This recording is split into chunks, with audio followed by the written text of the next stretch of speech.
ግማሾቹ የሚሰሩት በንፋስ ይወድቃል የሚባል ወሬ አለና በንፋስ እኔ እንጃ እንዴት እንደሚወርቅ ባላቅም በንፋስ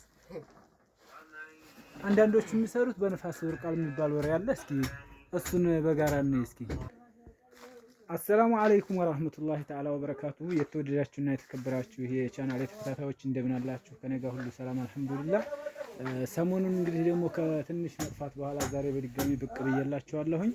ዛሬ ያስኩላችሁ ቪዲዮ በጣም አንገብጋቢና ወሳኝ ስለሆነ በጥሞና እስከ መጨረሻው እየተከታተላችሁ ለወዳጅ ዘመድ ሼር እንድታደርጉ ትፈልጋለሁኝ። እንግዲህ ያው ይሄን እንድታደርጉልኝ በአክብሮት እየጠየቅኩኝ ወደ ቪዲዮ ከማለፌ በፊት አንዳንድ የውሸት ሚዲያዎች ሌሎች የሚሰሩ በንፋስ ይወድቃል ይሄ ብቻ ነው ትክክለኛ አሰራር ብለው የሚሉት ነገር ስላለ ይህ ደግሞ ይህ ቻናል ከውሸት ከምቀኝነት እንዲሁም ከህስደትና ከማጭበርበር የጸዳ ቻናል ስለሆነ ይህን ቻናል እስከ መጨረሻው እየተከታተላችሁ ለብዙ ወዳጅ ዘመድ ያዳርሱልኝ ስል በአክብሮት ጠይቃለሁ። እንግዲህ በንፋስ ይወድቃል ማለት እንዴት ነው? በንፋስ ቤት ውስጥ ያለ ኮርኒስ በየት በኩል ያለ ንፋስ ገብቶ ነው የሚጥለው ኮርኒሱን? የአሰራር ችግር ካለበት ይወድቃል። ማንም ሰው ይሁን ማንም ይወድቃል ከተባለ የአሰራር ችግር ካለበት ይወድቃል። በንፋስ ይወድቃል፣ በንፋስ የሚወድቅ ነው የሚመስለው የሚባለውን ነገር እሱን ወደ ኋላ ትታችሁ እንግዲህ ይህንን ኮርኒስ እስከ መጨረሻው የተከታተላችሁ ያው ስራውን እንግዲህ ከናሰራሩ ማሳያችሁ ይሆናል። እቺን እንግዲህ በምታዩት መልኩ ጽድት ባላች ሁኔታ እንደምትመለከቷት ፏ አድርገናታል። ቀጣይ በሌሎችም እንዲሁ በሌላ ክላስ ላይ ከናሰራሩ ማሳያችሁ ይሆናል። አሁን ይሄን ለቀረጻም እንዲመች አልጋውን አፍርሰን ከጨራረስን በኋላ ነው አሁን እየቀረጽኩላችሁ የምገኘው። ፍሬም ተመርቶለታል። ጅብሰሙ ጋር የሚላከከው ፍሬም ተመርቶ ተዘጋጅቶለታል። እንደምታዩት ቻክ ለመሰራት ዝግጁ ሆኖ ነው አሁን ይሄ የተቀመጠው።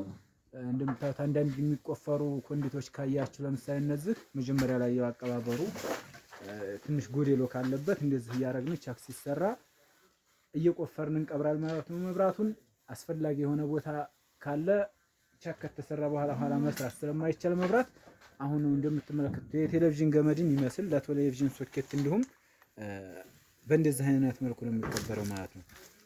ይሄ የቲቪ ገመድ ሲሆን ይሄኛው ደግሞ 2.5 ለሶኬት የሚሆን ገመድ ነው።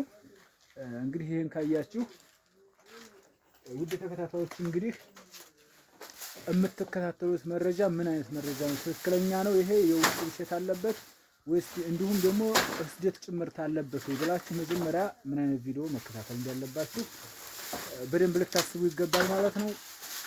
ስለ ስራና ስራ ብቻ ወይም ደግሞ ስለ ስራም ሆኖ ስለ ራሱ ብቻ የሚያወራ እኛ እያለ የሌሎችን ማጣጣል ይሄ ከእንትን አይመደብም። ይሄን ይመስላል እንግዲህ አሁን ወደ ሌሎች ክላሶች ስንገባ እንግዲህ ደግሞ ሌላ ክላስ ላይ ይሄን ይመስላል አሰራሩ።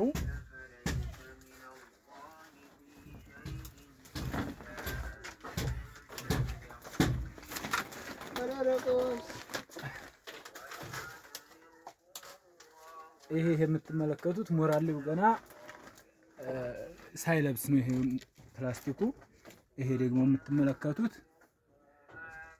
ለብሷል። አንጉላሬም ነው የቀረ። ይሄን እንግዲህ ማፈኛ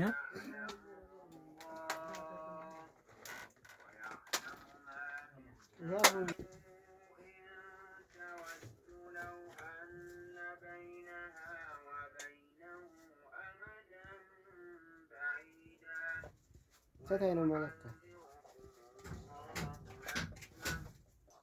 ይሄ ደግሞ የምትመለከቱት የስፖት ላይቶቹ ማስቀመጫ ነው ማለት ነው። ይሄ የተነደለው በድሪል ነው እንዲሁም የሚነደለው። ይሄ ስፖት ላይት ማስቀመጫ ነው። ይሄ ደግሞ የምትመለከቱት ይሄ ውስጡ ለሻዶ ወይም ደግሞ ለጅም ላይት በመባል የሚታወቀው የሱ ማስቀመጫ ነው። ይሄ ውስጡ ጎዶ ማለት ነው። ሻዶ ወይም ደግሞ ጅም ላይቱ ወይት እንደሚቀመጥ አይታይም። እታችሁን አሁን ሲበራ ብቻ ነው እንጂ የምታዩት ወይት እንዳለ አይታወቅም። እዚህ ሁላ ውስጥ ይቀበርበታል። በሜትር ተለክቶ ተቆርጦ ማለት ነው። እንግዲህ እቺ ደግሞ መኝታ ቤት ናት። አሁን ያው እዛው ከላይ ሆኜ ስለሆነ ብዙም አያስታውቃችሁም።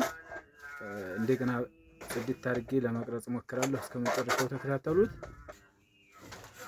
እንግዲህ ደግሞ ይችን ትመስላለች። ያው እንጨቱን ስላልፈረሰ በቀጣይ ክፍል የምታዩት ይሆናል። ሌላውን እንግዲህ እንጨቱ ከፈረሰ በኋላ አልጋው ይሄ መቆሚያው ነው መስለው ነው ማለት ነው። ይሄ ይችን ትመስላለች እንግዲህ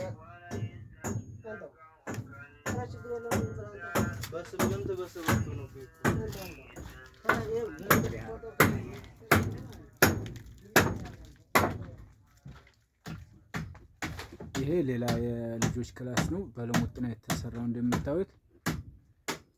በዋናነት ያው ማየት ያለባችሁ ዲዛይን ያለባቸው ቦታዎች አሁን ለምሳሌ ሳሎን እንዲሁም መኝታ ቤት እነዚህም ጋር ዲዛይን ማድረግ ይቻላል።